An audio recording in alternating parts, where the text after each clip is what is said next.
রে দোস্ত, কি রে, কি অবস্থা? আসবি আসবি বলে একটা বছর লাগাই দিলি। করার নাই বন্ধু। নে ওঠ। আরে সেমিস্টার ফাইনাল, ইন্টার্নশিপ, চাকরি সব মিলে একটা বছর করতে গিয়ে তোর কাছে টেরই পাইনি।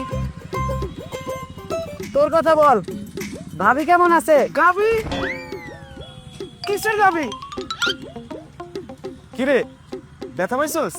তখন কিসের গাবির কথা কইলি? আরে দাঁড়া, গত বছর যখন আসলাম তখনই তো রাস্তা নতুন করলে, এখন এই অবস্থা কেন? জানি না। কেন তোর ফোনে আমার টাকা আমার হিসাবে একটা নাই? না। দাঁড়া, এই অ্যাপে জেলা এবং উপজেলা ভিত্তিক সকল প্রকল্পের আয় ও ব্যয়ের হিসাব পাওয়া যায়।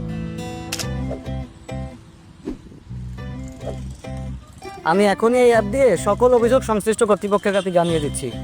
এখন আর দুর্নীতি করে কেউ পার পাবে না, বুঝছিস? সকল আয় ব্যয়ের হিসাব থাকবে। তাই তো খুবই ভালো।